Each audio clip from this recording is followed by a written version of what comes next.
un temps de l'hyper-accélération, le temps de l'action publique continuée, qui est celui de la persistance de l'État, de ses institutions essentielles, de ses concepts, de ses valeurs, et puis le temps de l'action publique à venir, qui correspond à la manière dont ses concepteurs la projettent vers le futur, et qui aujourd'hui semble formé à la fois par l'horizon des transitions écologiques et numériques, et construit par les discours de transformation publique. Or, la temporalité de la recherche, elle, ne recoupe aucune de ces temporalités de l'action publique. Elle trouve sa raison d'être en elle-même dans la nécessité de produire des connaissances fiables qui n'existent en vérité que pour être à leur tour améliorées et remplacées. La recherche scientifique s'envisage donc comme un continuum, c'est l'enchaînement des travaux qui sont continuellement produits par toute une communauté dans l'intérêt général. Ainsi, la mission de la direction de la recherche de l'INSP, c'est aussi de mettre en évidence cette incongruence pour permettre la construction de passerelles solides entre administration et recherche. Bref, est-ce qu'on peut tout dire ici en 1h15? Non. Est-ce qu'on pourrait tout dire ici en 12 heures, en 12 jours? Non plus. Donc, on se contentera d'1h15 pour tenter d'initier un temps de réflexion collective en proposant un moment de réflexivité. Alors, vous le savez, la réflexivité, c'est proche de l'introspection, une réflexion sur soi-même, mais ça s'en distingue néanmoins en cherchant à s'objectiver elle-même et en s'arrimant à des outils méthodologiques. La réflexivité, ça s'inscrit dans une démarche scientifique, c'est ancré dans une perspective collective. L'objectif de cette table ronde, c'est donc que nous tentions ensemble cet exercice réflexif pour réfléchir ensemble à ce qui fait le sens du service public aujourd'hui en France. Alors, il est bien sûr inenvisageable de saisir comme un tout les 80 ans qui viennent de s'écouler, et puis il est déraisonnable de tenter d'établir des comparaisons sans point de comparaison dûment étayés. D'ailleurs, des points de comparaison, il y en aurait trop certainement. Je vous propose donc que nous limitions notre exercice à examiner les toutes premières années de chacune des deux écoles, qui, en réalité, n'en sont qu'une, puisque dans un processus de transformation, il faut bien que persiste quelque chose à transformer. Bien sûr, étudier les institutions comme si elles étaient suspendues dans l'air, ça n'a et ça n'aurait aucun sens, parce que ce sont des hommes et des femmes qui les incarnent, qui les font vivre. J'ai donc choisi de m'appuyer ici sur celles et ceux qui m'apparaissent comme des acteurs essentiels de la transformation de l'école, ces élèves. Et j'ai réuni pour l'occasion des élèves des 5 premières promotions de l'INSP. Je compte 5 parce que ce sont ceux qui sont entrés en toute connaissance de cause, si je puis dire, pour qu'ils témoignent de la manière dont celles et ceux qui feront l'action publique de demain l'envisagent, quels sont les grands enjeux qu'ils identifient et qui, peut-être, leur ont donné envie de s'engager au service de l'intérêt général. Ce sera notre deuxième séquence après cette séquence introductive. Il me semble, pour ma part, que les noms collectivement choisis par les promotions dont ils sont issus sont déjà par eux-mêmes porteurs de sens. Guillaume Apollinaire, Joséphine Baker, Paul-Émile Victor, Gisèle Halimi. J'entends pacifisme, interculturalité, défense de la science et de l'environnement, protection des droits des femmes et des peuples autochtones. J'entends optimisme, courage, résistance, engagement. Autant de valeurs qui résonnent très fort avec les noms choisis par leurs aînés, notamment issus des promotions spéciales, France combattante, Croix de Lorraine, Jean Moulin. Autre temps, autre représentation du monde, mais à des problèmes différents, les mêmes solutions. Liberté, égalité, fraternité. Nous faisons aujourd'hui face à des enjeux qui nécessitent de renouveler notre manière de saisir certaines questions pour tenter de dessiner des solutions inédites et de proposer de nouvelles manières de concevoir et aussi de piloter l'action publique. Un élément notamment semble à considérer sous un jour nouveau, c'est la place de la science dans l'action publique, parce qu'elle apparaît désormais avec évidence, ou avec plus d'évidence que par le passé, comme un élément essentiel à la démocratie. Elle ne doit donc plus seulement être consolidée, elle doit aussi être défendue. C'est ce que nous examinerons ensemble dans une troisième et dernière séquence, en nous demandant pourquoi et comment il est aujourd'hui possible de mobiliser la science dans la conduite de l'action publique. Pour tout ça, et avant de débuter, je vais laisser l'ensemble des participants et participantes se présenter. D'abord celles et ceux qui sont à mes côtés ici ce soir, et je les en remercie, et ensuite ceux qui ont enregistré des capsules vidéo et qui seront avec nous à distance et par la pensée. Alors peut-être qu'on commence par vous, Mouna, par ordre protocolaire, la promotion Guillaume Apollinaire arrive la première. Merci beaucoup, merci Céline et bonsoir à toutes et à tous. Je suis Mouna Abdeselem, je suis donc une ancienne élève de la promotion Guillaume Apollinaire. Peut-être comme convenu, je peux vous dire quelques mots de mon parcours. J'ai travaillé pendant 10 ans dans la recherche biomédicale. Mon parcours académique, c'est celui d'une physicienne. Mon parcours de recherche, c'est plutôt celui d'une biophysicienne, d'une chercheuse très pragmatique, très pratique, qui a fait de l'expérimentation pour développer de nouveaux outils d'imagerie médicale, tester de nouveaux traitements. Et donc, j'ai rejoint l'INSP grâce à un concours expérimental qui est le concours docteur. J'ai suivi la formation avec la promotion Guillaume Apollinaire. Et à l'issue, ça fait 2 ans que je travaille dans les ministères sociaux à la Direction générale de la cohésion sociale où je pilote avec mes collègues la politique publique de qualification des travailleurs sociaux. Voilà pour me présenter brièvement. Très bien. Clément Coulot, tout d'abord, merci pour l'invitation, Madame la directrice de la recherche, Madame la directrice. Donc Clément Coulot, moi je suis un ancien élève de la promotion Joséphine Baker. Mon parcours, j'ai commencé à travailler en volontariat international au Tchad pour l'Agence française de développement pendant 2 années. Ensuite, j'ai rejoint le ministère des Affaires étrangères à Paris sur la tutelle de l'AFD. Et c'est là où j'ai été intéressé par les enjeux de transition écologique parce que je ne suis pas scientifique parmi cette table ronde. Je suis plutôt là à ce titre-là. Donc j'ai fait une formation à AgroParisTech sur le sujet. Et ensuite, je me suis dit que j'avais envie de rentrer de manière pérenne dans la fonction publique pour travailler sur l'intérêt général et notamment sur ces enjeux-là. Donc j'ai passé le concours de l'INSP, d'où je suis sorti au pilotage du contrôle fiscal à la Direction générale des finances publiques, avec l'idée de pouvoir financer les grandes transformations derrière et que l'État ait les moyens de financer ces grandes transformations-là. Et je vais terminer le tour de table des présents et des présentes. Donc Angélique Pal, comme Clément, je suis issue de la promotion Joséphine Baker. Comme Mouna, je suis issue du concours pour docteur. J'ai une thèse de géographie et avant de rejoindre l'INSP, j'ai passé 10 ans à faire de la recherche publique dans différentes institutions et laboratoires. Je suis spécialiste des enjeux de transition énergétique et de sécurité climatique en Union européenne. Et je suis sortie à la Direction générale des entreprises où je m'occupe d'un petit morceau de la politique de réindustrialisation française. Et j'ai choisi de continuer avec l'accord de mon administration et de ma hiérarchie à faire de la recherche. Et donc, j'ai plusieurs projets en cours et je suis notamment expert de la France à l'OTAN, expert civil, sur la question de la résilience des infrastructures critiques. Et je suis en train de terminer un petit projet de recherche financé par l'ADEME avec son partenaire irlandais et son alter ego irlandais sur l'acceptabilité des politiques publiques de transition. Bien, merci beaucoup à tous les trois. Pour tenter de vous donner à voir une forme de continuité, je crois, à travers les dispositifs de formation, continuité des objectifs, j'ai demandé aux 7 élèves de la promotion Paul-Émile Victor, qui sont les premiers à avoir réalisé un exercice inédit, une note de recherche, dont on se reparlera tout à l'heure, de participer à nos échanges. À l'exception de Valentine Bruyère, qui n'a pas pu être disponible ce soir, ils ont tous accepté avec beaucoup d'enthousiasme. À un tout petit détail près, ils sont en pleine procédure de sortie, donc ils sont en plein appariement, donc ils ont eu la gentillesse d'enregistrer des capsules vidéo grâce auxquelles ils vont pouvoir se présenter. Alors, est-ce que ça marche ? Alors, je m'appelle Thierry Burté, donc je suis issu du concours interne de l'INSP. Alors, avant de rejoindre l'INSP, j'ai fait plusieurs choses. J'ai commencé tout d'abord dans une collectivité territoriale. Ensuite, j'ai travaillé à la direction des relations internationales d'une université, donc sur des projets de coopération internationale dans le monde de l'enseignement supérieur et de la recherche. Après, j'ai eu la chance de faire un volontariat international en administration à l'ambassade de France à Tbilissi. Et ensuite, j'ai rejoint le ministère des Affaires étrangères en tant que secrétaire des Affaires étrangères. Et puis, je suis venu ici à l'INSP. Donc moi, j'ai choisi de travailler sur le système du traité de l'Antarctique et sur la raison pour laquelle ce traité semble toujours aujourd'hui en vigueur et semble toujours aussi actif qu'il ne l'était par le passé.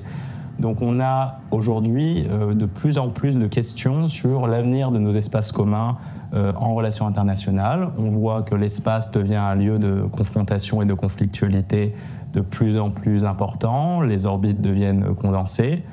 Même chose sur la haute mer, même chose sur les hauts fonds marins qui deviennent des zones de compétition économique et stratégique. Et donc moi je me suis demandé, mais pourquoi et comment le traité de l'Antarctique semble aussi bien résister à ces tensions internationales. Donc mon objectif à travers cette recherche était de savoir pourquoi les États maintiennent ou se retirent d'un cadre de coopération internationale autour d'un bien commun. Donc c'était une étude qui m'a permis de mobiliser plusieurs disciplines, donc qui étaient à l'intersection entre le droit international public et la théorie des relations internationales. Bonjour, je m'appelle Pierre Lugali, je suis originaire du sud de la France et j'ai fait mes études à HEC avant de passer le concours de l'INSP. Pendant mon année de scolarité, j'ai été en Mauritanie et en Martinique sur mes terrains de stage. Et à mon retour à Strasbourg, j'ai choisi de travailler sur une note de recherche dédiée aux évolutions de la coopération en matière de sécurité, d'entraide pénale et de migration entre la France et le Maroc à l'aune du partenariat renforcé d'exception conclu en octobre 2024. Bonjour, je m'appelle Ronan Desvallières, je suis élève de la promotion Paul-Émile Victor de l'INSP. Avant de rejoindre l'INSP, j'ai eu une expérience comme étudiant de la recherche au Moyen-Orient, avec plusieurs terrains au long cours.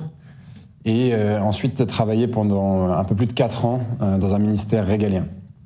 J'ai choisi de m'intéresser à une question d'actualité qui est celle des mineurs dans la lutte contre la radicalisation islamiste en France et l'aborder sous 2 angles, comme un défi à la fois de connaissance et comme un défi pour l'organisation de la réponse de l'État régalien face à cet enjeu.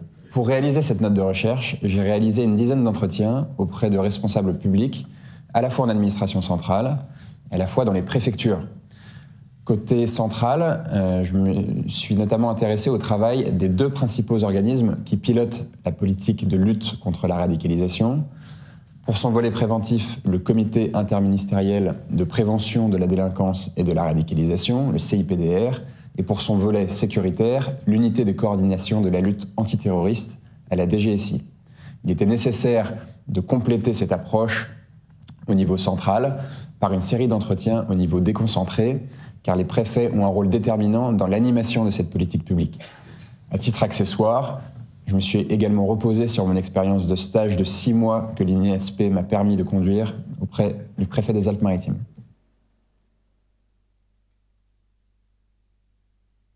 Bonjour, je m'appelle Raphaël François, je suis élève de la promotion Paul-Émile Victor de l'INSP.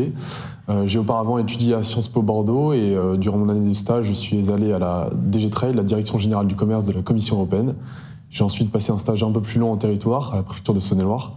Et à mon retour de l'année de stage, j'ai choisi de travailler sur la politique monétaire européenne et de formuler une étude économétrique de ses effets sur les prix du logement en France. J'ai choisi ce sujet parce que j'avais l'impression que les effets du quantitative easing, donc de l'assouplissement quantitatif, avaient été relativement peu évalués sur les prix du logement, alors que la politique monétaire est une politique macroéconomique qui a des effets qui ne sont pas seulement sur les variables macroéconomiques globales, mais qui ont aussi des effets sectoriels.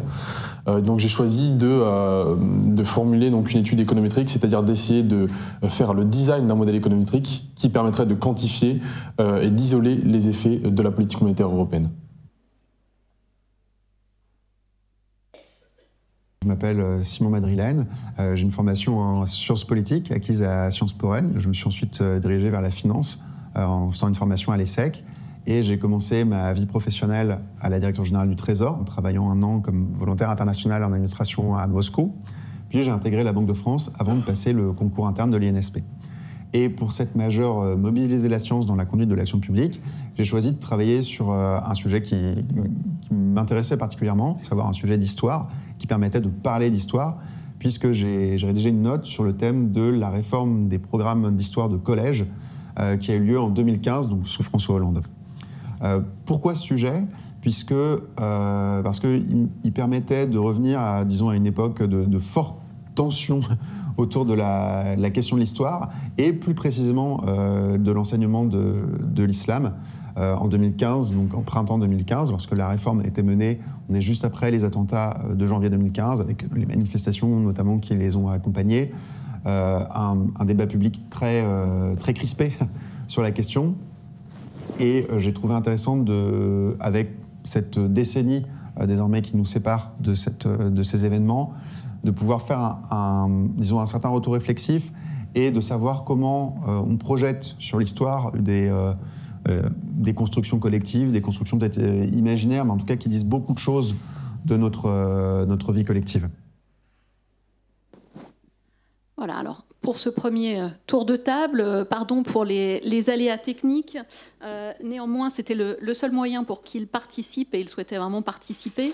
Et ensuite, pour la séquence suivante, c'est Nicolas Bacou qui est un élève de la promotion Gisèle Halimi qui devait nous parler de la manière dont les élèves des promotions spéciales ont écrit l'histoire de l'ENA.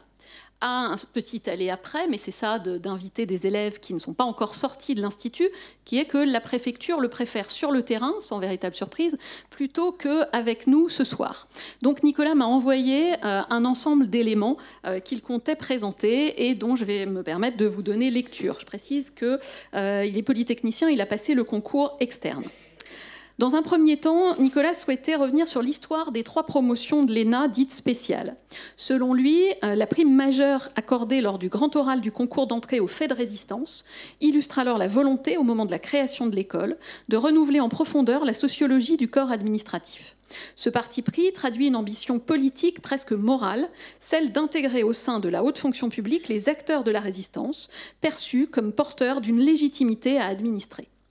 Mon hypothèse, écrit-il, est que ce mouvement de renouvellement des élites administratives s'est inscrit dans la dynamique plus large de la révolution gaullienne, initiée dès 1940. Pour le général de Gaulle, la guerre et la résistance constituaient en effet une épreuve de nature quasi-révolutionnaire, appelée à refonder des institutions nouvelles, purgées des défaillances de la Troisième République et de la trahison vichiste.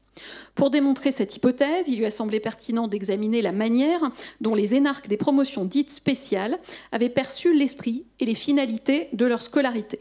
Une source particulièrement éclairante à cet égard est, dit-il, constituée par les cahiers pour une histoire de l'ENA, dans lesquels ces anciens élèves ont, plusieurs décennies plus tard, livré le témoignage de leur concours et de leur scolarité. Témoignage que Nicolas juge doublement intéressant. Globalement, les élèves ont apporté leurs espoirs d'alors de voir en la nouvelle école le vecteur d'une régénération des modes de recrutement de la fonction publique sous la Troisième République. La fidélité à l'esprit de la résistance, souvent évoquée, était alors mise en parallèle d'une conception méritocratique de la sélection des futurs hauts fonctionnaires. Et puis, l'émergence, quelques années plus tard, de ce que d'aucuns ont dénoncé comme une énarchie, fut rétrospectivement perçue de manière critique, symbole d'une technocratisation progressive de la haute fonction publique. Par contraste, cette évolution mettait alors en public ce que beaucoup ont considéré comme un âge d'or, celui des promotions spéciales, dont les membres apparaissaient comme les plus fidèles à l'esprit initial, animés par l'idéal de service public, de mérite et de renouveau démocratique issu de la résistance. En ouverture, je précise qu'il publiera un papier dans les cahiers du comité d'histoire à venir, Nicolas. Il envisageait d'évoquer ce qui unit peut-être les époques inaugurales de l'ENA et de l'INSP, un retour à l'idéal de service public, accessible sans autre distinction que celle de la vertu et du talent. Alors, la commande que je lui avais passée, c'était de m'aider à faire le pont entre ce que sont les valeurs actuelles, peut-être, de l'Institut, puisqu'on est là pour s'en parler et essayer de voir si on parvient à les identifier, et celles qui étaient celles de l'ENA au moment de sa création. Et plusieurs éléments me semblent valider l'hypothèse de Nicolas, parce que, évidemment, lorsque, à l'été 1943, le général de Gaulle missionne Michel Debré sur les questions de réforme de la fonction publique, c'est dans le prolongement des travaux qui ont été menés par le passé par la commission Cavalier, avant-guerre, dont Debré avait fait partie, et que Jean Zay avait chargé de réfléchir à la création d'une école nationale d'administration lorsqu'il était encore ministre du gouvernement du Front populaire. L'ordonnance du 9 octobre 1945, qui porte création de l'école, vise donc des objectifs clairs, comme en témoigne le fait que s'y trouvent les signatures de l'ensemble des membres du gouvernement provisoire. Tous figures éminentes de la France libre et de la résistance.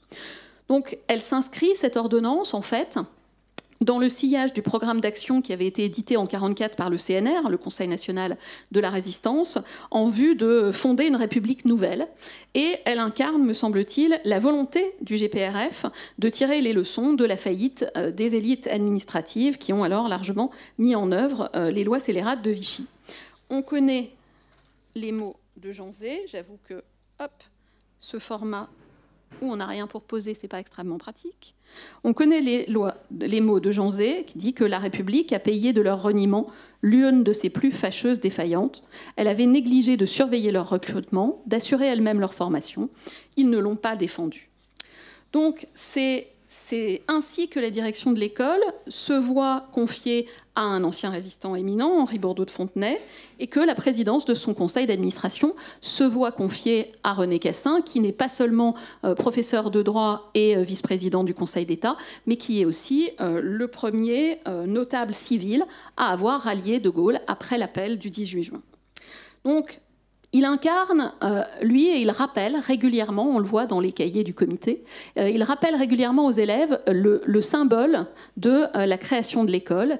Et peut-être que la création des promotions spéciales sur lesquelles Nicolas a travaillé correspond justement à ce qui est le symbole le plus fort de cet esprit. Ces promotions spéciales, je le rappelle, qui, de 1945 à 1947, ont été réservées aux prisonniers de guerre, aux déportés politiques, aux mobilisés, invalides de guerre et veuves de guerre, et aux candidats qui ont acquis des titres exceptionnels dans la résistance. Cet esprit de résistance que l'on trouve à chaque page sous la plume des anciens élèves qui parfois, comme Simon Nora, sont par la suite devenus directeurs de l'école, on le lit avec l'esprit du temps en tête. À la Libération, je suis passée à peu près du maquis à l'ENA, et je dois dire que je ne me suis pas sentie dépaysée. J'ai certes fait sauter moins de trains qu'autour du Vercors, mais déontologiquement, l'esprit n'était pas très différent. Voilà pourquoi tout à l'heure, je disais que pour établir des comparaisons, il faut que les points de comparaison soient étayés. Évidemment, on ne compare pas facilement avec ce type de période, et donc ce n'est pas du tout l'objectif de ce soir, bien sûr. Néanmoins, au sortir de la guerre, l'école visait très expressément un double objectif: recruter et former des cadres compétents et dignes d'incarner les valeurs de la République, et s'assurer pour cela d'une diversification jusqu'alors inédite de leur recrutement. Hormis pour ceux qui ont formé les 3 promotions spéciales, tous sont censés avoir une formation solide en droit et sciences politiques, en étant passés par l'un des IEP qui sont créés par la même ordonnance que l'ENA. Il s'agit donc surtout de développer le sens critique des élèves, mais en même temps, il s'agit de mettre enfin en œuvre, dans la haute fonction publique, le principe d'égal accès de tous les citoyens à toute dignité, place et emploi public, selon leurs capacités, et sans autre distinction que celle de leurs vertus et de leurs talents. Principe qui est proclamé à l'article 6 de la Déclaration des droits de l'homme et du citoyen. Donc, dans le droit fil des idéaux révolutionnaires, peut-être qu'on peut rappeler en un mot qu'il y avait eu une tentative précédente de création de l'école à la faveur d'une autre révolution et d'un autre gouvernement provisoire en 1848. Donc, dans le droit fil des idéaux révolutionnaires, les valeurs de la République s'écrivent au fronton de l'école dès sa création et avec la force de l'évidence. Fréquemment depuis, elles ont été déclinées en valeurs du service public, dont la juriste que je suis ne sait pas très bien dire si les contours en sont plus flous ou plus précis au contraire. En tout cas, dans tous les cas, c'est cette trilogie fondatrice de la République à la française qui demeure la ligne de conduite de l'Institut. Quand il succède à l'ENA au 1er janvier 2022, avec pour mission d'offrir aux cadres de l'État une formation d'excellence davantage en prise avec les enjeux du XXIe siècle et les réalités de la société française, ce sont les mots de la feuille de route. C'est avec le même objectif de diversification de ses effectifs qu'aujourd'hui on dit diversification sociale, géographique et disciplinaire. Dans un contexte profondément différent, l'INSP est né comme l'ENA du constat formé au plus haut de l'État que nous devons aujourd'hui changer radicalement la manière dont on recrute, dont on forme, dont on sélectionne, dont on construit les parcours de nos hauts fonctionnaires. Ce sont les mots du président de la République dans sa déclaration du 8 avril 2021. L'Institut est donc à son tour chargé de définir une culture commune pour l'ensemble des cadres de l'État, auquel il doit, je cite à nouveau, apprendre à faire, à diriger, à décider, à innover, en s'appuyant sur une ouverture au monde académique et de la recherche et sur un personnel enseignant d'excellence. Comme l'ENA, il doit incarner une ambition refondatrice, mais il s'agit bien sûr d'une refondation différente dans un contexte marqué à la fois par la pandémie de Covid-19 et par des mouvements qui questionnent la légitimité du pacte fiscal. Donc il ne s'agit plus seulement de recruter et de former des administrateurs dignes d'incarner la République, il faut aussi les rendre capables de comprendre les grandes évolutions du monde pour adapter l'action publique aux grands défis contemporains. Alors bien sûr, on en a parlé un peu en préparant cette table ronde, fixer des objectifs clairs, ça ne suffit pas en soi toujours à les atteindre, et donc c'est de cette zone d'incertitude, en quelque sorte, qu'on va se parler ce soir entre la volonté politique et sa concrétisation administrative, parce que c'est justement le périmètre d'intervention de celles et ceux que maintenant, et qu'on vient d'appeler des fonctionnaires de responsabilité, que de faire ce pont entre les éléments politiques et la mise en œuvre administrative au service de l'intérêt général. C'est évidemment pour ça que j'ai sollicité des élèves et des anciens élèves sur ce type de sujet, puisqu'ils me semblent les mieux placés pour les évoquer. Alors, on va se concentrer autour de trois grands défis identifiés comme tels. On aurait pu sans doute en évoquer d'autres, mais les plus importants, me semble-t-il, c'est d'abord la question de la transition écologique. Et j'ai demandé à Clément et à Angélique, dont j'ai fait la connaissance en tant qu'élève à travers des questions d'écologie, à travers la manière dont ils ont pris la parole pour poser des questions, ou bien pour se positionner en tant que chercheurs souhaitant le rester, vous l'avez rappelé tout à l'heure, Angélique. Mais je pense que ça serait très utile de savoir pourquoi eux, ils ont accepté de venir. Parce que moi, je peux expliquer seulement pourquoi je les ai invités, mais pas pourquoi ils ont accepté de venir. Déjà, encore une fois, merci de nous avoir invités. Moi, sur le plan personnel, j'ai accepté de venir, d'une part parce que ces questionnements sur les valeurs ont joué une part importante dans la scolarité de ma promotion et de notre promotion, puisqu'on est sorti en octobre 2024. D'autre part parce que ça fait à peu près 1 an qu'on a pu prendre la parole pendant notre amphi de garnison sur les enjeux de transition écologique. Et donc pendant ce moment, on y avait mentionné la responsabilité particulière des élèves fonctionnaires de l'INSP, des futurs administrateurs de l'État, sur les enjeux de transition écologique. Donc ça me paraissait important de revenir 1 an après aussi, prendre la parole, puisqu'on me le proposait.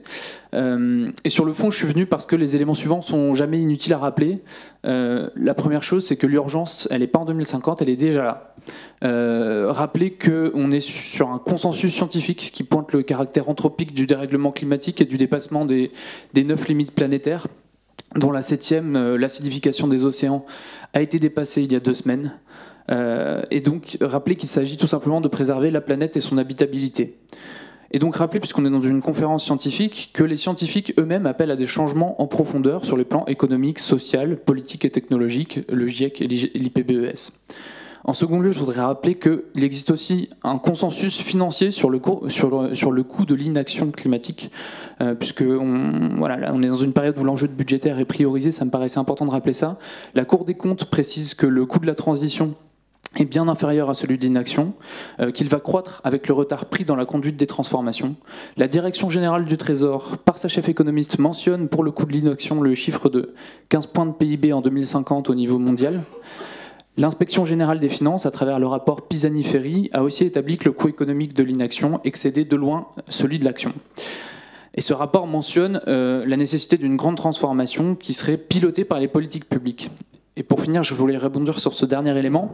Je suis venu aussi parce que je considère que le fonctionnement de l'État et le travail des agents publics est déjà et continuera à être profondément modifié par les bouleversements écologiques en cours.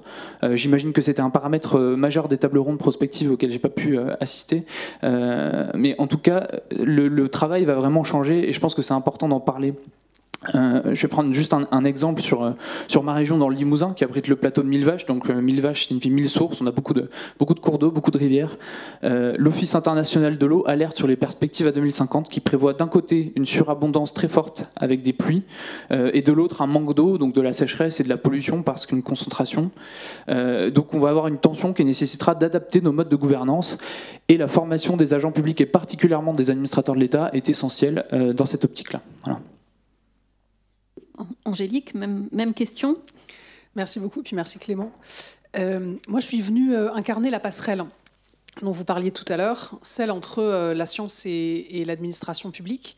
Je trouve ça très intéressant que la France, qui est pas un pays où traditionnellement le doctorat mène à l'encadrement supérieur de l'État, choisissent, ce qui est le cas dans d'autres pays européens qui n'ont pas de grandes écoles et où ces parcours-là existent et sont assez naturels, choisissent d'ouvrir cet encadrement supérieur de l'État à des gens issus des milieux scientifiques à un moment où cette fenêtre, elle est en train de se refermer de façon très importante aux États-Unis, où le lien entre la science et l'administration publique a été complètement coupé, avec des conséquences assez dramatiques pour la population qu'on commence à percevoir. Ce lien entre science et administration publique, il est absolument fondamental dès qu'on se met à parler de transition écologique. Notamment parce qu'au-delà des constats qu'a rappelé Clément tout à l'heure et que je partage, ce que nous disent aussi notamment les sciences sociales, c'est que toute transition écologique, qu'on la fasse tôt ou qu'on la fasse tard, en fait, elle change de façon très importante les paramètres de la société dans laquelle on vit. Et cet ensemble de paramètres, c'est pas une transition technique, disons. Ça n'est pas simplement un remplacement de votre centrale à charbon par un certain nombre d'éoliennes sans changer absolument les fondamentaux. Dès qu'on fait ça, on touche aux chaînes d'approvisionnement, aux rapports de pouvoir, qui produit les matériaux, qui les transforme, d'où est-ce qu'on les importe, etc. Et il y a tout un pan géopolitique de cette transition qui se fait à toutes les échelles, que ce soit à une échelle internationale, mais aussi à des échelles très locales. Et pour anticiper cette transition, pour la mettre en œuvre, pour la piloter, eh bien, l'action publique et l'administration, elle ne pourra pas faire l'économie de cette inscription dans ce que les travaux scientifiques lui proposent. Et je trouvais à cet égard particulièrement intéressant une conférence qu'on a eue au tout début de la scolarité où le vice-président du Conseil d'État, Didier Roland-Tabuteau, est venu nous parler de son parcours. Il a choisi, 25 ans après sa sortie de l'ENA, de faire une thèse, une habilitation à diriger les recherches. Il a un nombre de publications assez impressionnant pour un haut fonctionnaire. Et il a même fondé une unité de recherche. Et de voir qu'à ce niveau de la fonction publique, puisque c'est quand même le premier fonctionnaire, il est considéré comme le premier fonctionnaire de France, de voir cette incarnation entre de la science et de l'administration publique hybridée, entre guillemets, à ce niveau-là de la représentation de ce que c'est que l'administration publique en France, j'avais trouvé ça particulièrement inspirant, d'autant plus que lui, il a sauté le pas il y a plus de 25 ans. Vous avez raison, ça mérite d'être souligné parce que le contexte était encore tout autre que celui qu'il est aujourd'hui. Mouna, est-ce que vous voulez également répondre à cette question ? Pourquoi vous avez accepté cette invitation ? Oui, en fait, c'est vraiment en complément de ce que viennent de partager Angélique et Clément. C'est aussi d'avoir une autre forme d'incarnation de comment on se saisit des enjeux, des défis actuels de la fonction publique. Avec un autre bagage et comment on mobilise son bagage différemment. Donc vous voyez l'exemple d'Angélique, c'est quelqu'un qui investit sa discipline et sa compétence disciplinaire.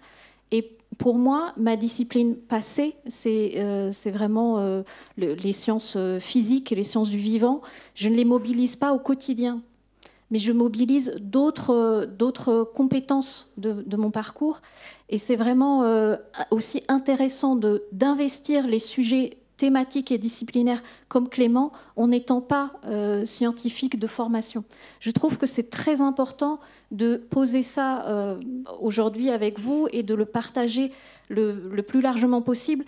Il n'y a pas d'exclusivité, en fait. Les enjeux... les défis d'aujourd'hui ne sont pas ouvert ou exclu, voilà, réservé à certains profils. Et ce qui est important, c'est justement la volonté d'agir et la vision qu'on peut apporter, l'investissement qu'on peut mettre dans chacune des questions, et une forme aussi peut-être d'effort et de pragmatisme. C'est parfait, merci. Vous me faites même les transitions, donc c'est parfait. Comment est-ce que vous voyez le rôle des administrateurs et des administratrices dans ce type de perspective ? Moi, je considère que ce rôle, il est fondamental dans le lien à la décision politique basé sur des aspects scientifiques et sur le lien avec la transition écologique. Je voulais citer quelques chiffres. Il y a une étude qui a été faite par la Commission développement durable de l'association Servir en 2024. Donc, il y a 400 anciens élèves de l'ENA et INSP, donc à fortiori administrateurs ou assimilés, qui ont répondu. Et elle est particulièrement instructive. Elle montre que 74% des répondants considèrent que l'État est l'acteur principal. C'est pas forcément étonnant venant d'anciens élèves de cette école, me direz-vous, mais surtout ce qui est le plus intéressant, c'est que 66% estiment que leur structure n'est pas suffisamment investie sur le sujet, mais il n'y en a que 24% qui se sentent désengagés. Donc il y a vraiment une majorité d'attentes de l'action de l'État et des administrateurs qui sont engagés sur ces enjeux-là au sein de l'État, une attente des administrateurs de l'État vers l'État. Et je voulais aussi parler d'un enjeu sur lequel j'ai travaillé pendant ma formation, pendant le rapport d'expertise, le rapport d'expertise, puisque je l'ai travaillé sur le plan de formation généralisée à la transition écologique. Et donc ce plan de formation généralisée est parti du principe de responsabilité commune mais différenciée des États, qui considérait que les dirigeants avaient une plus grande responsabilité que les agents qui sont dans l'application des directives. Donc gouvernement en priorité, cadre supérieur ensuite, mais donc les cadres supérieurs devenaient là même une cible prioritaire de la formation, et les agents publics étaient même considérés comme un appui actif au déploiement de la formation, donc de la politique publique, puisque sur la base du volontariat, l'objectif était qu'ils deviennent formateurs internes de l'État et qu'ils puissent propager la formation à la transition écologique au sein de l'État. Donc on a vu qu'il y a une attente des administrateurs de l'État vers l'État pour l'action écologique, et qu'il y a eu aussi une attente de l'État vers ses administrateurs en termes de formation à la transition écologique. Voilà. Moi, je rebondis sur ce que, avec autorisation, moi je rebondis sur ce que tu viens de dire, Clément, sur la question de la formation des administrateurs de l'État, notamment dans une perspective qui va être très importante à mettre sur la table dans les prochaines années, qui est la question de l'arbitrage. On arrive dans une époque où la question de la cohérence des politiques publiques va être quelque chose qui va être de plus en plus sur la table, et c'est très lié à l'interministérialisation du corps des administrateurs et des administratrices de l'État, qui dans cette question de la transition écologique est assez fondamentale. Cette interministérialisation et le lien avec la dimension scientifique. Ce qu'il faut absolument qu'on arrive à éviter, c'est la situation où, dans 3, 4, 5 ans, vous avez une réunion interministérielle, vous avez un service qui est chargé de l'implantation d'une usine de batteries photovoltaïques pour s'émanciper de la tutelle chinoise sur la technologie, qui arrive face à un autre service dont l'objectif est de raccorder cette usine A au réseau électrique pour la décarboner, et un service C qui lui est chargé de la protection de la biodiversité dans la zone. Chacun est dans son couloir de nage et tout le monde s'accuse mutuellement d'écocide. Parce que l'administration, de par son fonctionnement, a forcément des enjeux qui sont des enjeux de service, qui sont des enjeux sur des pans de politique publique qui sont très sectorialisés. Et tout l'enjeu dans les questions de transition écologique, c'est de réussir à interministérialiser, à interfacer les différents services pour qu'on soit capable de prendre des arbitrages qui soient à la fois lisibles pour les politiques publiques et du coup lisibles aussi pour nos concitoyens et nos concitoyennes qui ont d'ores et déjà, et ça c'est la recherche qui nous le dit également, une confiance relativement limitée dans leurs institutions publiques. C'est le Centre d'études de la vie politique française qui suit la confiance qu'ont les Français dans leurs institutions. Et cette question d'arbitrage, elle va avec une connaissance des enjeux, une capacité à se projeter dans différents services. Et on ne peut pas faire l'économie à la fois de cette formation des administrateurs et des administratrices et de leur circulation dans l'appareil d'État si on veut répondre de façon convaincante à ces enjeux. Merci beaucoup, Angélique. Merci à tous les deux. Alors, évidemment, vous intervenez tous les trois quand vous le souhaitez dans l'ensemble de la discussion. Le fait qu'on ait cet ensemble de capsules vidéo nous oblige à scénariser quand même un peu plus que d'habitude, notamment parce que faut qu'on parle finalement de ces trois grands défis. J'ai aucun doute quant au fait qu'il fallait commencer par la question de la transition écologique parce que ça impacte tellement l'ensemble des autres dispositifs d'action publique qu'il faut le garder dans un coin de la tête pour entendre le reste des discussions. Le deuxième grand défi concerne une question qui est tout aussi capitale, c'est la question de la transition numérique et de l'intelligence artificielle.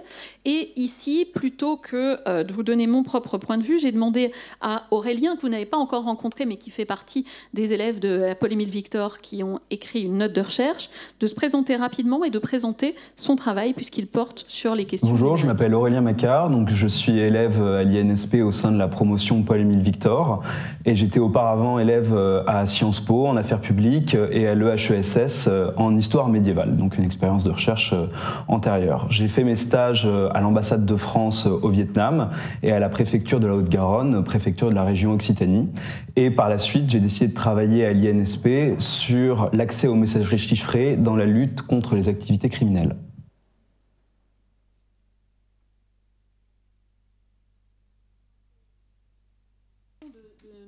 De nouveaux types de menaces qui sont susceptibles de découler de la mise en œuvre des technologies numériques et aussi au cœur de l'un des 3 premiers projets de thèse de doctorat menés par des élèves de l'INSP puisque le parcours doctoral vient tout juste d'ouvrir et il va permettre à 3 élèves de la nouvelle promotion 25-27B de s'inscrire auprès d'une école doctorale dans une université et de bénéficier de l'encadrement de directeurs et de directrices universitaires en parallèle de leur année de formation à l'INSP.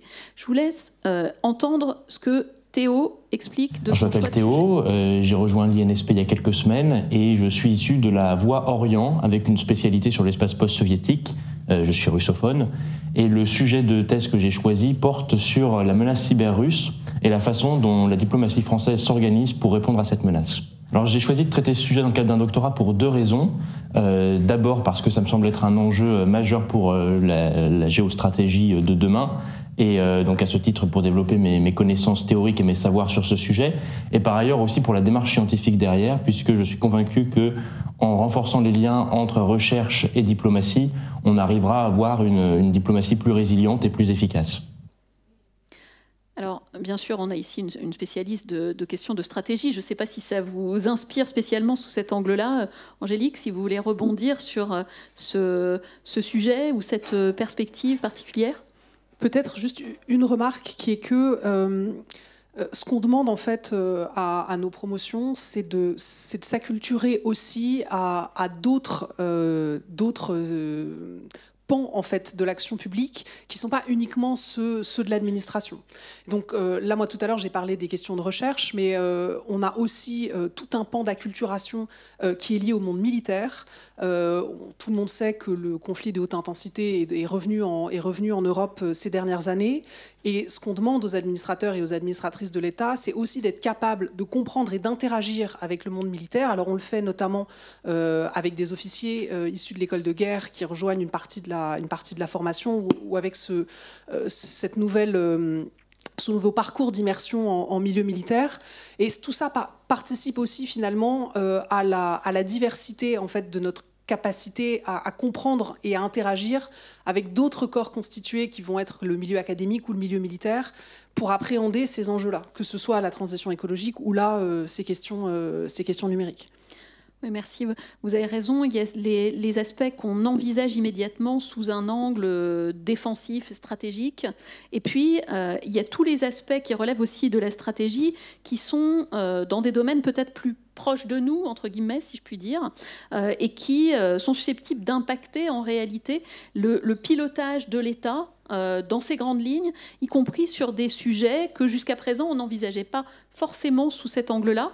Et ça, c'est peut-être Étienne que je vais laisser vous en dire un petit mot, puisqu'il se lance lui aussi dans un doctorat cette année. Bonjour, je m'appelle Étienne Vignane, j'ai rejoint l'INSP en 2025 après un parcours dans le secteur privé assez varié qui m'a fait passer à travers plusieurs secteurs d'activité.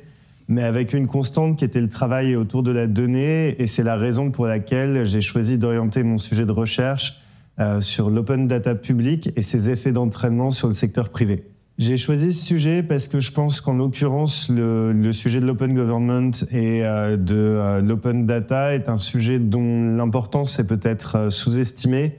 Et de manière générale, le fait que la donnée qui est produite, traitée et analysée par les autorités publiques ont une valeur propre et une valeur que je pense essentielle pour la croissance de l'activité économique et pour le développement de solutions qui soient innovantes.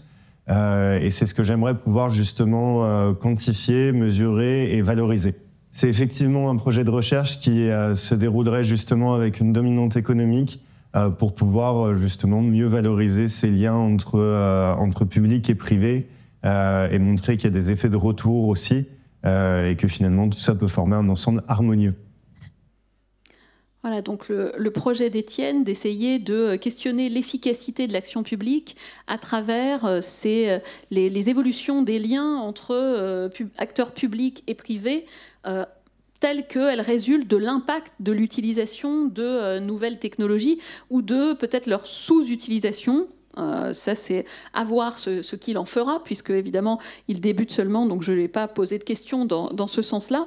Ce qu'on entend, c'est que ce type de questionnement, finalement, sous un angle ou sous un autre, il est au cœur des missions des fonctionnaires de responsabilité, parce qu'il s'agit toujours de trouver comment être performant dans le conseil aux autorités, dans la proposition d'une vision stratégique, dans la construction, dans la mise en œuvre d'une politique publique. Pour illustrer un peu ce point, j'ai demandé à Aurélien quels enjeux il avait été en mesure d'identifier dans sa note de recherche.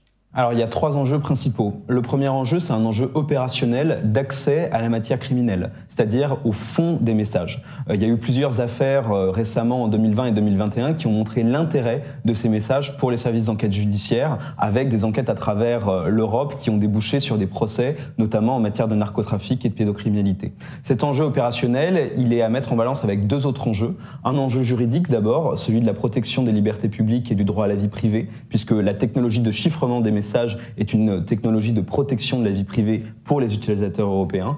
Et un autre enjeu un peu plus méconnu qui est celui de la lutte contre l'espionnage. C'est-à-dire que si on se met à introduire des accès dans le chiffrement, ça crée des failles qui seront des failles qui pourront être utilisées par des services d'espionnage ennemis ou adversaires à travers le monde. Et ces 3 enjeux doivent être, mis en balance afin de trouver une manière, d'une part, de répondre à cette problématique de criminalité à l'échelon européen, et d'autre part, de faire en sorte de préserver les libertés publiques des citoyens européens et surtout de prévenir les tentatives d'espionnage.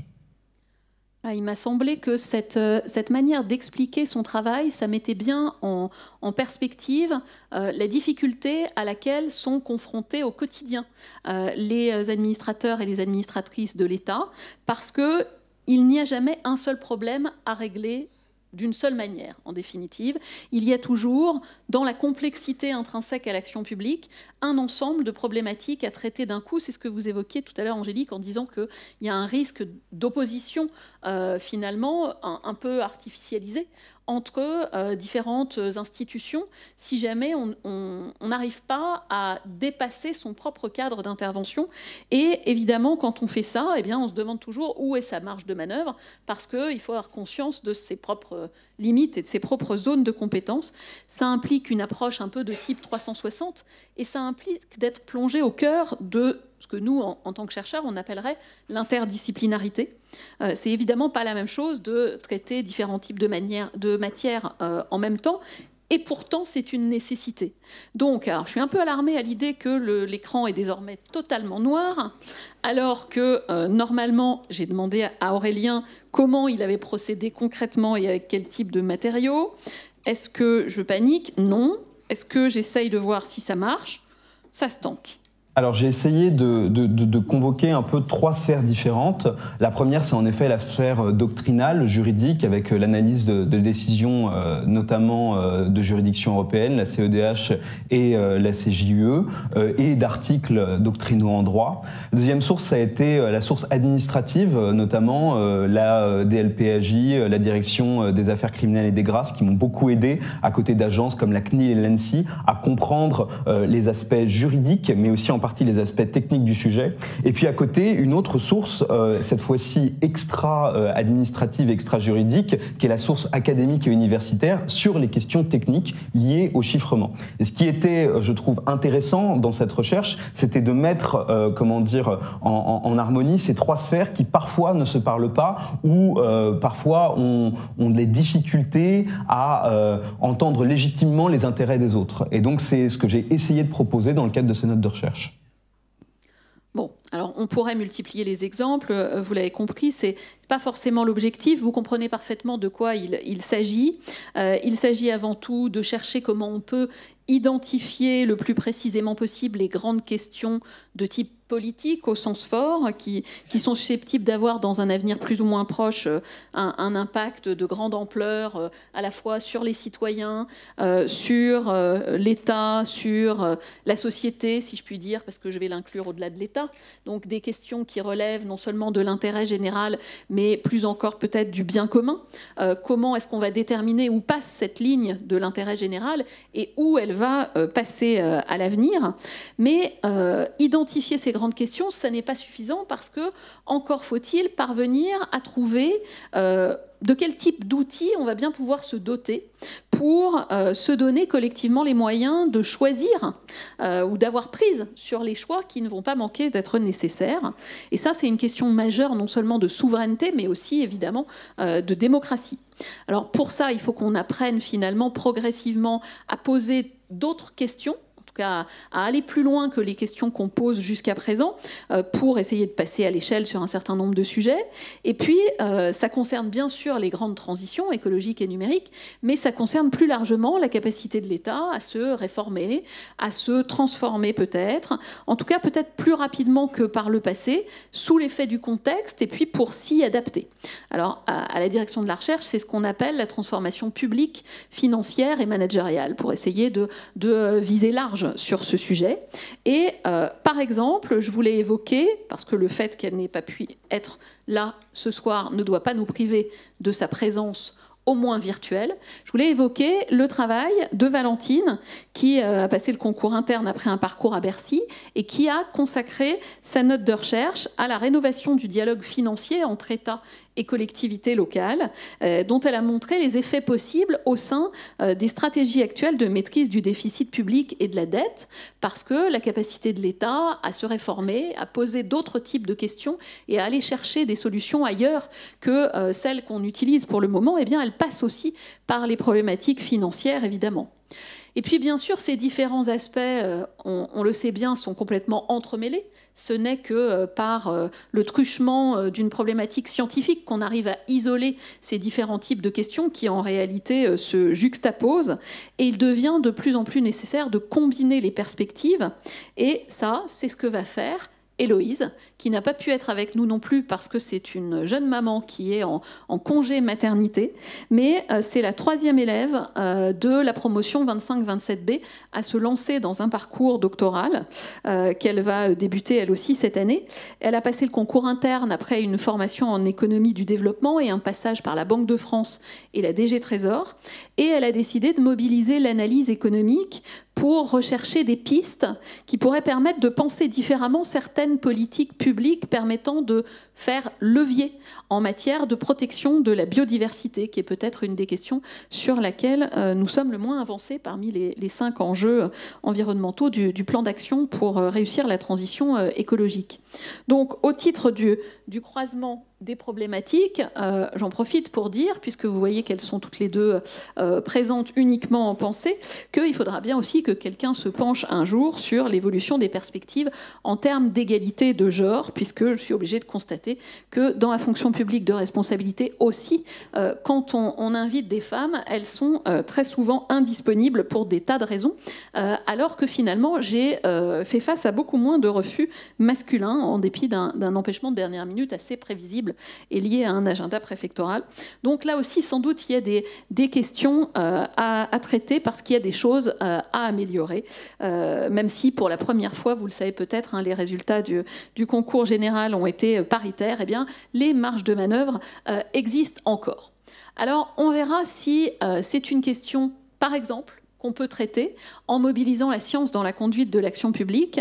Et pour cette troisième et dernière séquence, je vous propose qu'on raisonne en deux temps. Alors, je dois vous dire un tout petit mot de ce que ça veut dire pour nous à la direction de la recherche, mobiliser la science dans la conduite de l'action publique, parce que c'est désormais l'une des 22 compétences, on l'a intitulé comme ça, du référentiel de formation des élèves à l'Institut, parce qu'il semblerait que désormais, ça soit une corde supplémentaire à l'arc des fonctionnaires de responsabilité qui l'utiliseront de la même manière que les autres compétences, plus ou moins en fonction des cadres d'intervention qui seront les leurs, de leur mission, de leur poste, de leur affinité avec ces aspects, exactement comme pour les questions RH, les questions budgétaires, les questions juridiques. Donc en tout cas, c'est comme ça qu'on l'entend, et c'est à ça que correspondent les exercices de notes de recherche qui ont été réalisés par certains des élèves. Alors ceci étant dit, je vous propose qu'on raisonne en deux temps. Mobiliser la science dans la conduite de l'action publique, pourquoi et comment. Et comme ce sont les élèves de la promo Paul-Émile Victor qui vont notamment répondre à ces questions, il m'a paru plus prudent de faire figurer les éléments de réponse qu'ils ont apportés ici sous vos yeux pour que chacun puisse garder un peu le fil de l'ensemble. Néanmoins, ça me paraît quand même légitime de commencer par ceux qui sont présents. Donc, Mouna, c'est à vous que je vais adresser cette première question.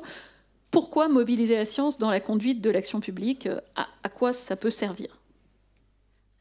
En fait, cette question-là, elle est à mettre en perspective avec les défis de l'État aujourd'hui, de l'action publique aujourd'hui. On vient d'en évoquer 3 qui sont immenses. L'enjeu de transition écologique, l'enjeu de transition digitale ou de transformation digitale de notre société, et puis ce qu'on peut aussi appeler, et en particulier aujourd'hui, l'enjeu budgétaire et le mur de la dette. Donc, ces enjeux-là sont éminemment techniques, en fait. Et notre environnement, notre mode de vie, c'est largement technicisé. Donc, quand les camarades qui ont pris la parole pour nous parler de leurs notes de recherche évoquent leurs problématiques, leurs sujets, ils vont faire référence à des travaux, bien sûr en écologie, en biologie, par exemple en biologie marine. Ils vont faire appel à de la cryptologie, donc des sciences de l'information, sciences informatiques. Et puis les enjeux de dette, on peut aussi les traiter par une approche économétrique. Donc vous voyez que le corpus technique, aujourd'hui, il est mobilisés par des élèves de l'INSP pour traiter des enjeux d'action publique. Mais il faut savoir que ces sujets-là, ces thématiques-là, sont largement investis par des communautés universitaires. Donc on a besoin de, bien sûr, dans un cadre de travail, dans une recherche qui a une liberté académique, qui se saisit des sujets d'actualité et des défis de notre monde à sa façon. Nous avons besoin de construire les ponts et de organiser ce dialogue finalement pour nous saisir de ce qui est utile, de ce qui existe. Et j'assume aussi cette approche un peu pragmatique. Hein. Vraiment, nous avons besoin des éléments utiles pour construire l'action publique. Et il y a à la fois le corpus, la connaissance qui va nous aider à décider, donc à trancher, pas en tant qu'administrateur, mais à accompagner la décision politique, à l'éclairer. Et nous avons aussi ce qui n'est pas du tout thématique, ce qui relève de la démarche, de la méthodologie. Et ça, c'est vraiment le point commun, le socle commun entre tous les scientifiques, qu'ils soient des sciences humaines et sociales, y compris les sciences politiques, ou des sciences physiques, des sciences de la matière, des sciences du vivant. Il y a une façon d'augmenter les connaissances. Il y a un process que nous avons en partage. Et c'est vraiment ce processus-là qu'on peut mobiliser pour un petit peu battre en brèche les couloirs de nage aussi disciplinaires et qui existent très bien dans le monde universitaire, et aller chercher de l'interdisciplinarité, du commun, pour construire l'action publique. Donc typiquement, il y a des méthodes qui sont très puissantes et qui sont particulièrement développées dans certains secteurs, on va dire, thématiques ou certaines disciplines.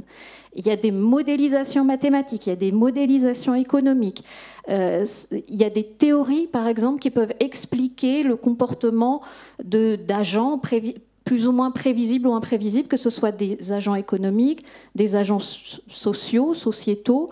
Donc, on pourrait mobiliser toutes ces méthodes-là. Il faut seulement s'en saisir et essayer de comprendre les productions académiques et d'en tirer, en fait, les éléments utiles pour éclairer la décision politique et donc l'action publique ensuite. C'est vraiment l'enjeu, c'est de... En fait, finalement, peut-être que je partage une conviction personnelle. Pour moi, la puissance publique a besoin de rationalité et mettre une rationalité au service d'une vision. Et donc respecter bien sûr l'autorité politique, mais la documenter pour avoir des prises de décision les plus éclairées possibles. Merci Mouna. Alors, quand on pose la même question à des gens qui parfois n'ont pas du tout d'expérience scientifique, vous l'avez entendu quand ils se sont présentés, certains ont fait des travaux de recherche à des niveaux de master précédemment, et d'autres pas du tout. Donc, ça peut donner des choses très différentes. Alors, ce qui m'a motivé dans cette démarche, là encore, c'était directement issu de ma pratique professionnelle. Donc, je travaillais au ministère des Affaires étrangères, et c'est un ministère très connu, car c'est un ministère de l'urgence, dans lequel, lorsque l'on prend son poste le matin, on ne sait absolument pas ce qu'il va se passer dans la journée. Moi, j'avais à traiter d'affaires concernant, dans la même journée, les États-Unis, l'Inde, d'autres pays en voie de développement. Il pouvait se passer des urgences, et on avait généralement très peu le temps pour la réflexion et pour prendre du recul sur cet enchaînement d'événements qui, finalement, nous rend assez vulnérables à l'accélération des événements internationaux, à l'accélération de la communication autour de ces événements. Et ce qui m'a toujours manqué, c'était d'avoir un petit peu une grille de lecture, quelque chose du recul. Et moi, j'ai fait des études de relations internationales. C'est une passion. Moi, je me suis vraiment passionné pour ces questions-là, et je me suis aperçu que finalement, la théorie des relations internationales, toutes les théories, étaient des choses qui étaient finalement assez peu mobilisées dans un cadre professionnel. Et ces théories, elles ne sont pas prédictives, elles ne visent pas à essayer de donner une interprétation figée du réel, mais les maîtriser et maîtriser leur diversité, ça vous donne des grilles de lecture et ça vous permet vraiment de prendre ce recul qui est nécessaire à l'action. Alors, vous vous en doutez, j'ai posé un ensemble de questions différentes aux 6 élèves qui se sont prêtés à l'exercice, mais ils ont parfois décalé le scope. Et par exemple, quand j'ai demandé à Simon ce qui lui semblait important dans son travail, il a dit mobiliser la science. Moi, je me suis d'abord demandé mobiliser quelle science ? J'ai choisi ce sujet aussi parce qu'il permettait de voir ce qui, à mon sens, est intéressant quand on choisit la majeure, mobiliser la science dans la conduite de l'action publique. Ça permet d'interroger le singulier de la science, puisque, en apparence, dans la polémique qui a éclaté en 2015, la science, le monde académique, le monde universitaire ne semblait pas du tout soutenir unanimement ce qui était proposé, mais au contraire, Et ça suscitait un débat assez large. Et moi, en fait, mon questionnement, c'était que se passe-t-il en tant qu'administrateur, et pas en tant que chercheur, ça c'est important bien sûr, mais lorsqu'on doit arbitrer entre plusieurs voix discordantes qui semblent toutes disposer du même niveau d'expertise, du même niveau de compétences, comment est-ce qu'on fait alors qu'on a un cahier des charges quand même relativement clair, conduire une réforme dans un calendrier donné, comment on se confronte au monde scientifique et quelle est notre démarche. Peut-être aussi, de manière un peu plus générale, je dirais que ça permet de solliciter notre esprit critique qui va être indispensable dans notre carrière d'administrateur, de fonctionnaire. Alors, je sais que le terme d'esprit critique peut avoir une certaine charge symbolique. Il ne s'agit pas de penser qu'on est amoureux de la polémique pour le principe de la polémique ou de la rhétorique. Il s'agit plus de voir comment, confronté à des situations où le temps administratif va cesser d'exister, il va être remplacé par un temps politique beaucoup plus court, où on n'a pas le droit à l'erreur, on va continuer à rester des hauts fonctionnaires, c'est-à-dire à pouvoir conseiller efficacement les décideurs politiques, y compris en leur signifiant de manière très franche et très directe lorsque une proposition ou une temporalité ne nous semble pas adaptée, tout en étant capable d'avoir une lecture critique de ce qui nous remonte comme information, et de savoir faire le tri en fait, dans ce qui est mis à notre disposition pour être capable de faire des propositions et de présenter un tableau de la situation aussi clair, aussi synthétique et aussi compréhensible que possible aux personnes qui vont être amenées à faire des arbitrages politiques. Alors, je crois que cette recherche de clarté, d'opérationnalité, d'essayer de se donner les moyens d'être efficace à la hauteur de ce qu'on attend d'un administrateur ou d'une administratrice, c'est aussi ce qui a animé Ronan, si j'ai bien compris ce qu'il m'a expliqué. L'intérêt de cette note est qu'elle permet de se confronter à une politique publique au cours de sa définition. Le fait que des auteurs d'actes terroristes, de tentatives d'attentats, soit de plus en plus jeune, est une thématique nouvelle et elle pose la question de la connaissance par l'administration de ce phénomène. Comment expliquer que des individus, dès leurs 12 ans, puissent en arriver là ? Comment prendre en compte le fait que de jeunes adolescents soient attirés par des idéologies violentes ? Et par conséquent, comprendre plus généralement les logiques de diffusion de l'islamisme radical dans la société française. Pour aborder ce sujet, je me suis notamment intéressé à la façon dont l'administration envisage les structures de socialisation à l'idéologie djihadiste, partant notamment de travaux que j'avais pu mener avant de rejoindre l'INSP, et m'apercevoir en particulier que l'administration aujourd'hui raisonne plutôt à l'échelle individuelle plutôt qu'à l'échelle du groupe social.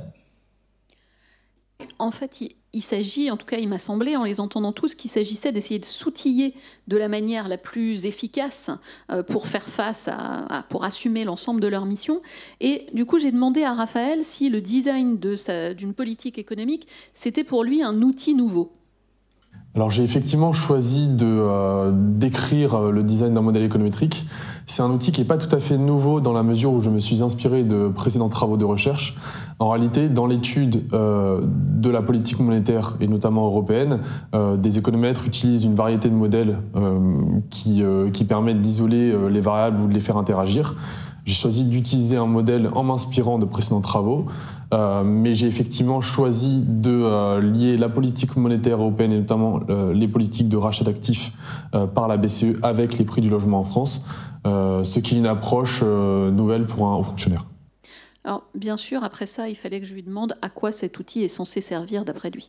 Alors, un tel modèle économétrique peut être utilisé par les administrations, notamment au sein du ministère de l'économie et des finances, dans la mesure où son rôle est précisément de conseiller les autorités publiques sur la conduite de la politique économique, dans la mesure où la politique du logement est une des politiques qui a le plus d'impact, par exemple sur le pouvoir d'achat ou sur le bien-être des usagers, eh bien on peut être en mesure de considérer qu'un tel outil, en permettant de mieux analyser les effets d'une inflexion de la politique monétaire, peut permettre de mieux conseiller les autorités publiques sur la manière dont la politique du logement en réaction doit être conduite ou aménagée.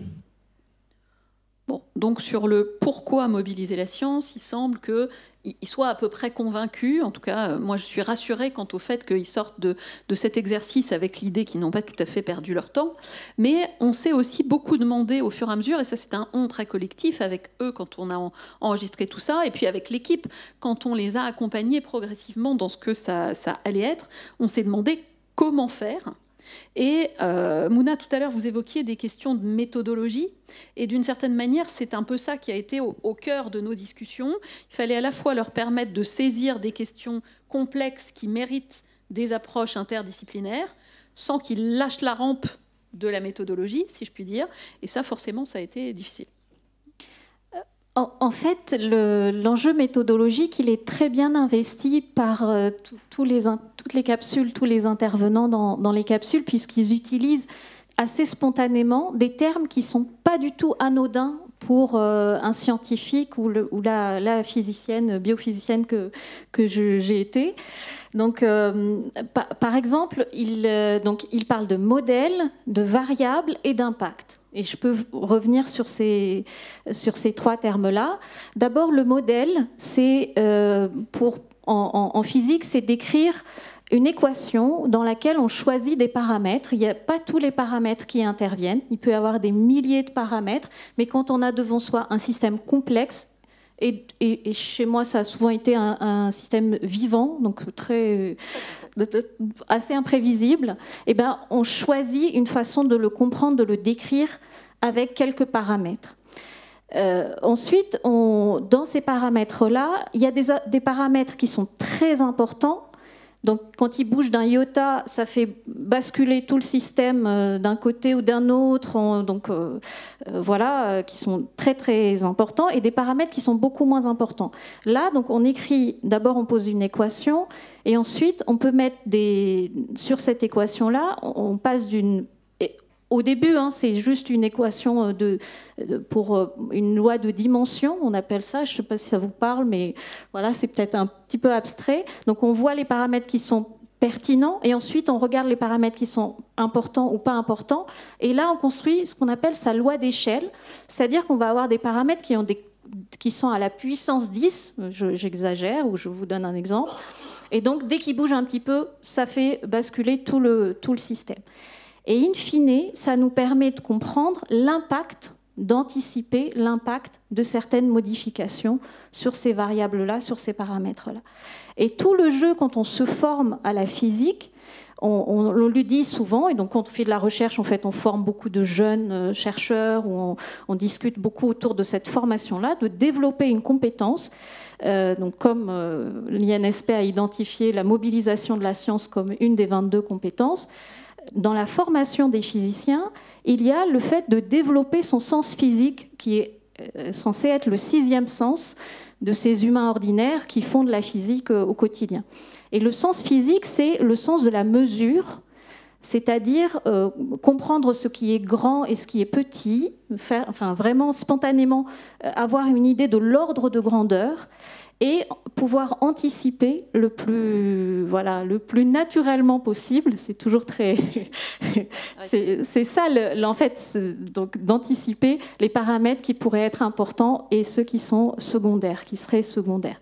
Donc, vraiment, la compétence en fait, qu'on développe quand on s'intéresse à ce processus-là de modélisation, c'est une compétence essentiel à l'administrateur, l'administratrice, c'est un sens du discernement, un sens de la mesure.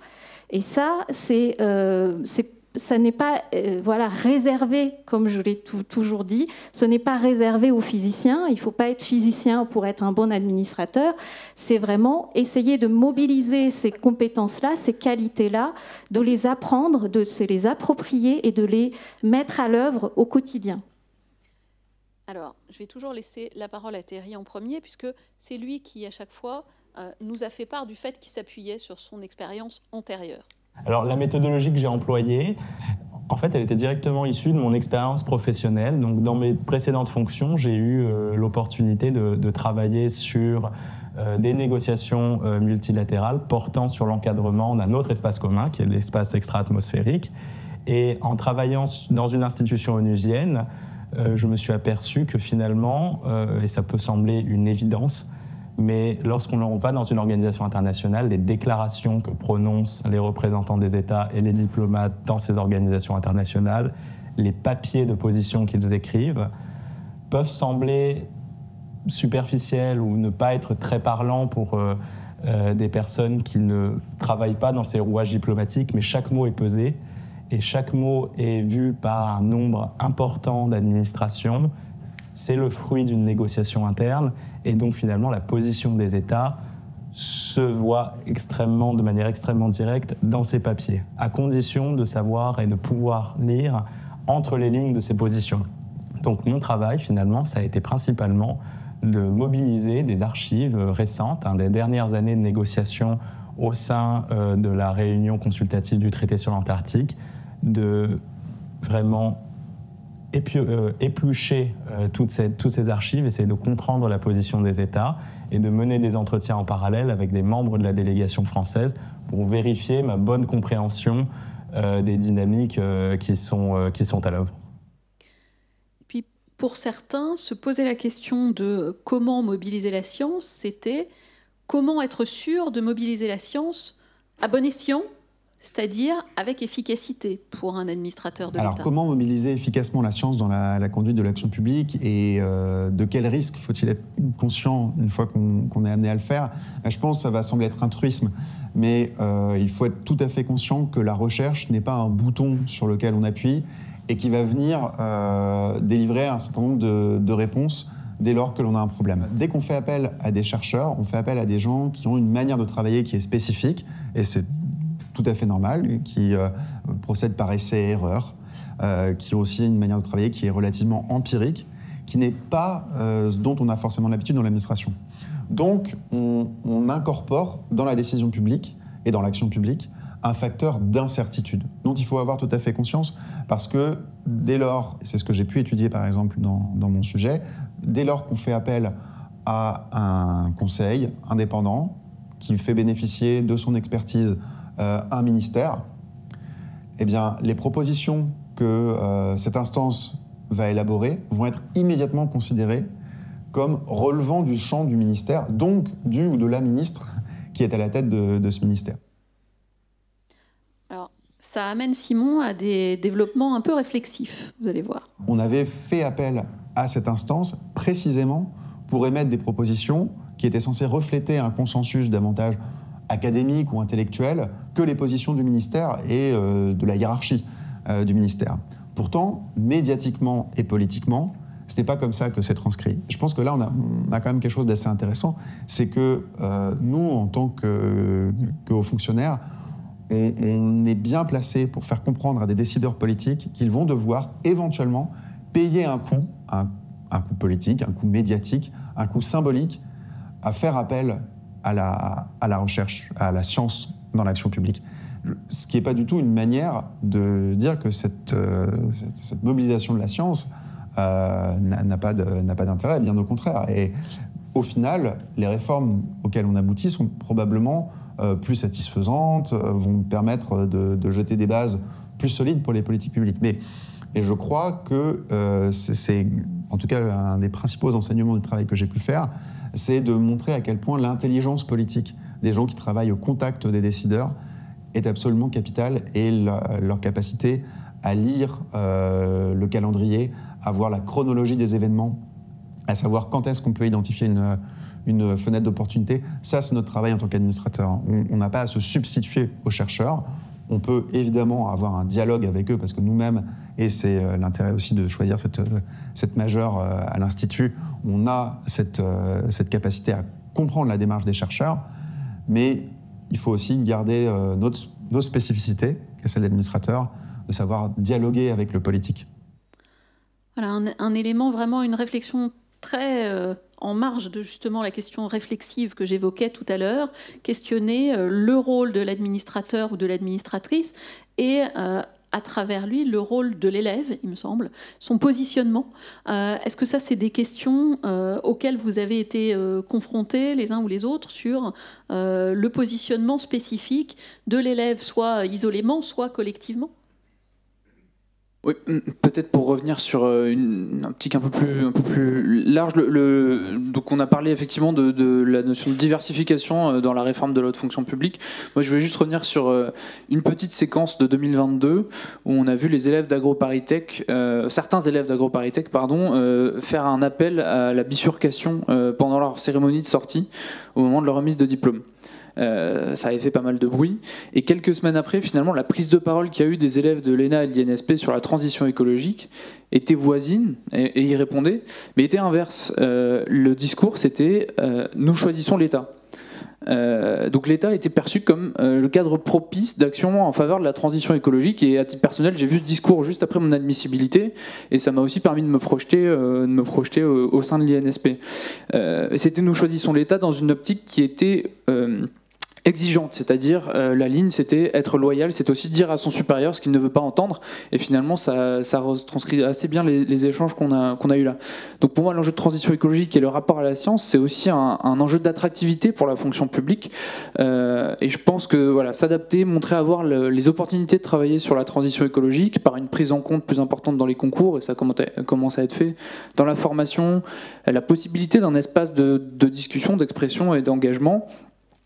Et enfin la valorisation des structures et des filières de la transition écologique qui sont aujourd'hui attaquées dans le débat public. Je pense que c'est aussi un facteur d'attractivité sur lequel l'INSP travaille et continuera à travailler. Voilà.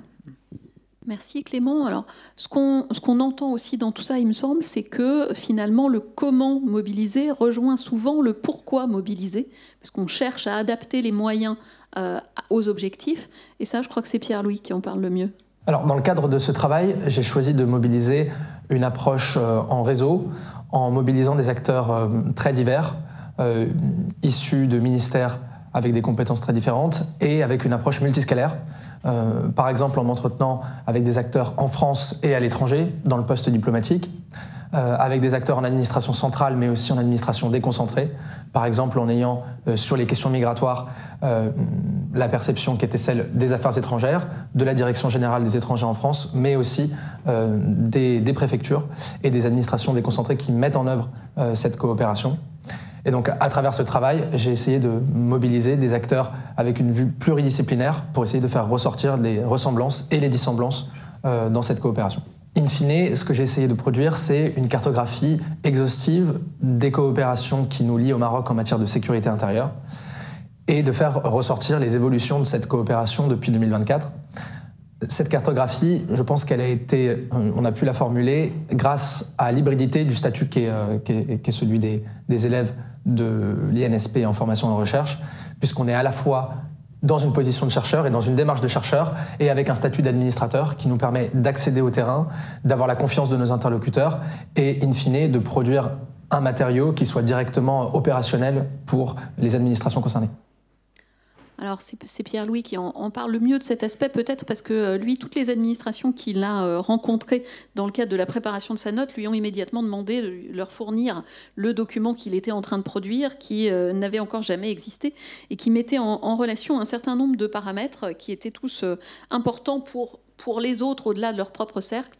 Donc cette espèce de cartographie d'un terrain qu'on met à disposition de son écosystème, c'était vraiment une expérience particulière. Et on bascule progressivement, je pense, dans leur propre réflexivité, au fur et à mesure des réponses aux questions qu'ils m'ont faites. Et évidemment, il est temps qu'on se pose aussi, nous, à la direction de la recherche, une question réflexive, c'est-à-dire toute politique publique doit être évaluée. Et il fallait évidemment demander aux élèves s'ils estiment que l'exercice leur a servi et si ça a pu leur apporter quelque chose. C'est un exercice passionnant, puisque ça permet de se saisir d'une politique publique dans un domaine de prédilection, dans un domaine dans lequel on est amené par la suite à travailler, dans lequel on souhaiterait en tout cas travailler. Et tout l'intérêt est d'essayer de comprendre la difficulté qu'ont les hauts fonctionnaires, les fonctionnaires de responsabilité, à adapter les dispositifs existants à des problématiques nouvelles. Alors, à Aurélien, j'ai demandé plus précisément si la note avait facilité son approche multiniveau. Je pense qu'elle a facilité cette approche puisque en ma qualité d'élève, je suis aussi fonctionnaire et donc j'ai eu accès à des informations, je pense, plus détaillées de la part des administrations d'une part, mais tout en ayant la possibilité d'aller convoquer d'autres acteurs, notamment du monde académique universitaire, puisque je n'étais pas encore part à ces administrations. Et donc une certaine position à la fois de neutralité, de neutralité scientifique et d'autre part une position privilégiée qui m'a quand même permis d'avoir accès à des informations peut-être plus détaillées que ne l'aurait eu juste quelqu'un qui faisait de la recherche. Est-ce que ça va vous servir ? Ça, c'est aux employeurs de le dire. Il m'a semblé que, comme mot de la fin, c'était relativement légitime que ça revienne à Aurélien.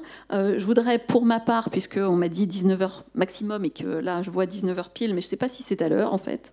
Je voudrais simplement remercier l'ensemble des intervenants, parce que j'ai pris beaucoup de plaisir à préparer avec eux cette séquence, à la fois ceux qui sont ici sur place et ceux qui m'ont fait le plaisir de me consacrer quelques heures d'échanges à bâton rompu et de séquences d'enregistrement dont j'ai très hâte que dans quelques années, il y ait des gens qui les retrouvent dans les archives de l'Institut pour voir aussi comment travaillent les élèves. Ça permet peut-être aussi de démystifier certains aspects, de voir un peu à qui on a affaire et comment ça se passe. Donc en tout cas, je voulais les remercier très sincèrement pour l'engagement qu'ils ont mis dans la réalisation de ce travail, parce que, à mon avis, ils avaient parfaitement conscience que s'ils avaient rendu des travaux médiocres, ça aurait signé l'arrêt de mort de l'exercice en question, et à la place, ils ont souhaité venir le valoriser ici.